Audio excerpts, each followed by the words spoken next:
everybody, and welcome to another Top 5 video from author RG Long. I'm RG Long and I write the books. Welcome back.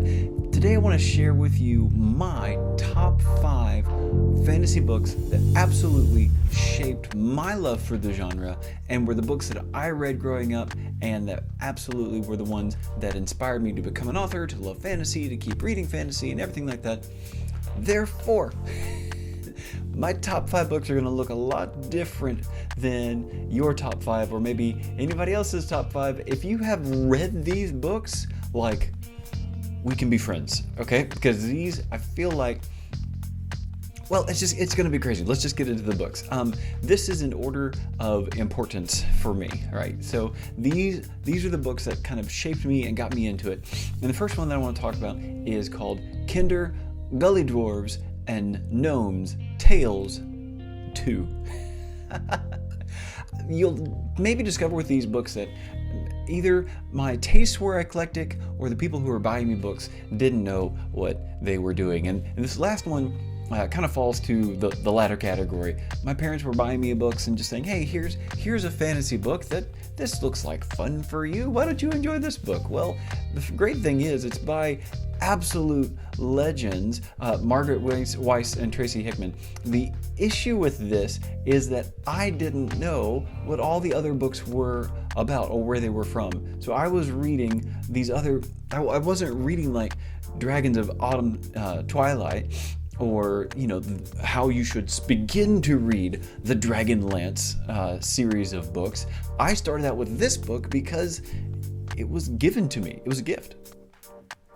So this book was a gift to me, and it was given to me, and it was my first really deep dive into really, really deep fantasy tropes. And for me, it was fantastic. I loved this, the idea of a white mage, of someone who's supposed to be good and healing and all this stuff, kind of struggling with who he is and thinking about his uncle, that Rasslin, who I should have known about, but I didn't because I started out with Kender, Gully, Dwarves, and Gnomes, Tales Volume 2.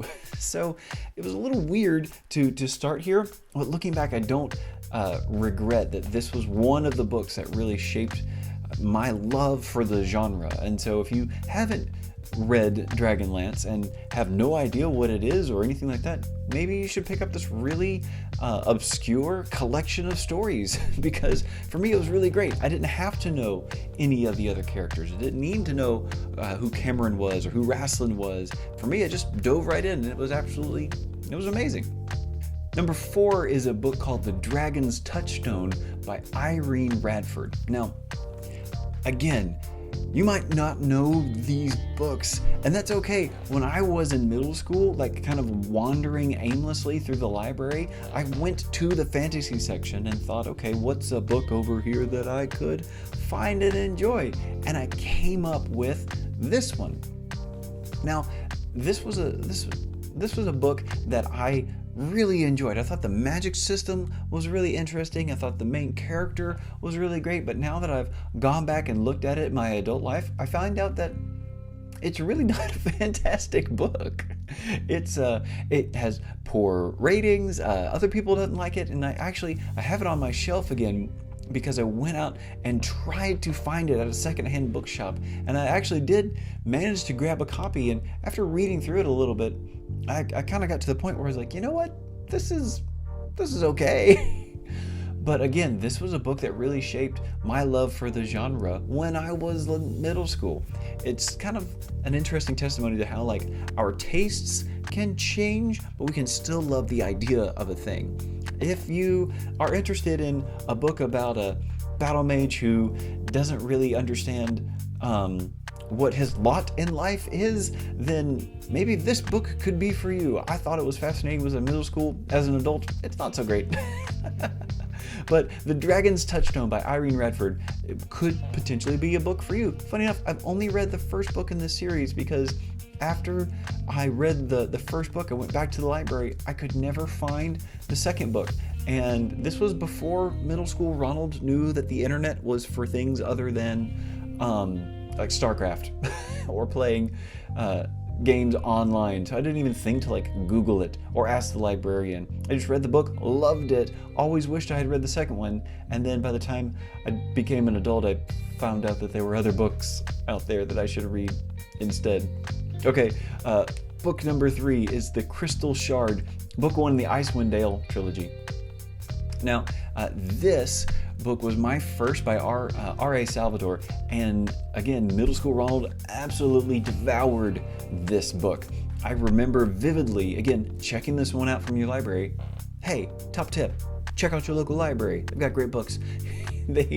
I remember checking this book out, and it was a giant hardback book, and I read it over a Christmas break and just would sit by the fire on my couch and just devour this huge, to me, fantasy tome.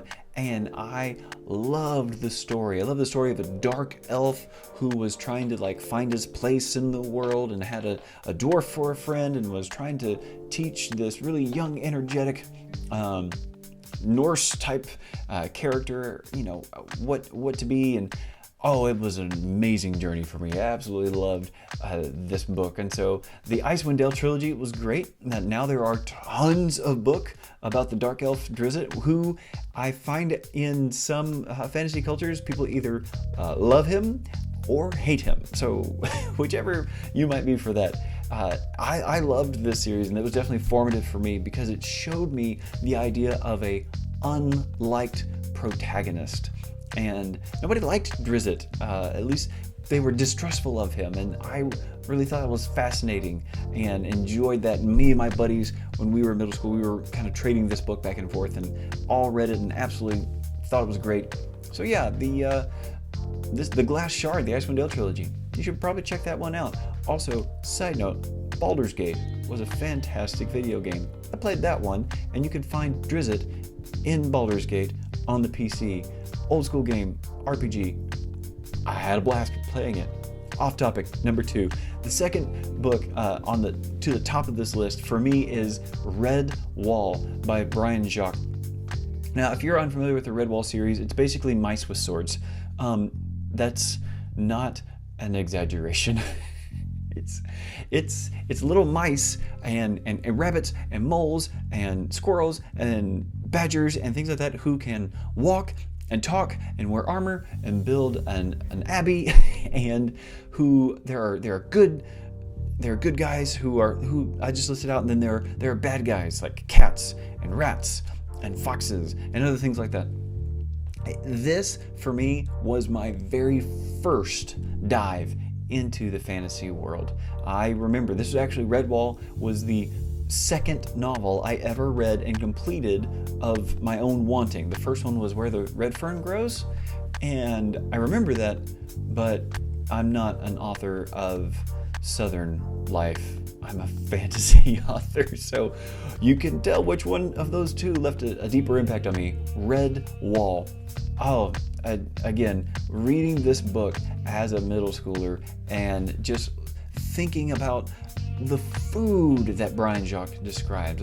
The reason I love his writing so much was because he could set the scene, right? You always knew what was going on. You could see what was happening.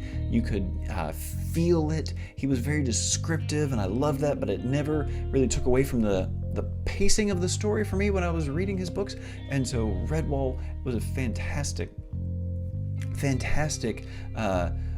kind of entry for me as far as books that could grab my attention. It was when I really started enjoying fantasy and even knew that it was a genre that I could get into. And so the reason it's on number 2 on my list is because it is the book that had me diving into fantasy. Now, number 1 on my list is different because you might not have heard of it, and it's an indie published book. It's called Moth by Daniel Aronson. Now, if you're unfamiliar with either Daniel Aronson or Moth, you should really check it out. Unlike the other books on my list here, this was a book that I read when I was a lot older, was in my late 20s when I stumbled upon this book. But the reason it holds the number 1 spot is this is the first indie epic fantasy book that I ever read.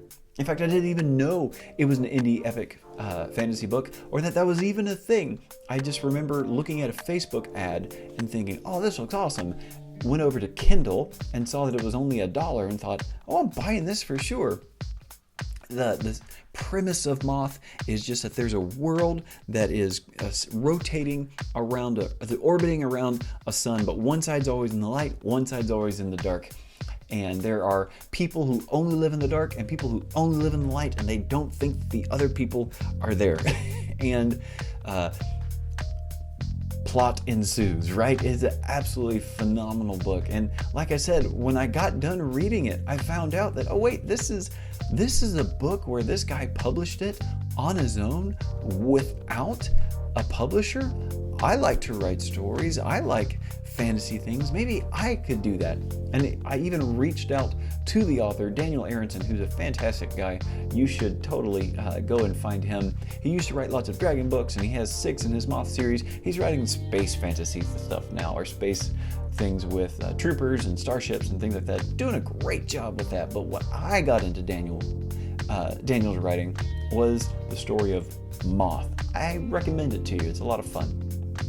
These are my top 5 books, the books that shaped me into my love for fantasy and shaped me into the fantasy author that I am right now. I know they may not be your top 5 books because they don't have things like on it like The Hobbit, which might have been the first book that you ever read. But honestly, in 6th grade, I remember, or 5th grade, I picked up The Hobbit and then put it down because I was either not mature enough to handle it or it was just slow to me. I'm not sure which one really applies to that, but The Hobbit really didn't shape who I am today as a lover of fantasy and a fantasy author. It was these 5, maybe a little bit more obscure fantasy books. So, hey, if you are enjoying lists like this, let me know. Do me a favor, subscribe to the channel. I release a video every weekday and would love to have you come along with me on my fantasy journey. Also, tell me your top 5 books. I'd love to hear the top 5 books that shaped your love for the fantasy genre. Put them down in the comments below. Have a great day. Enjoy the journey.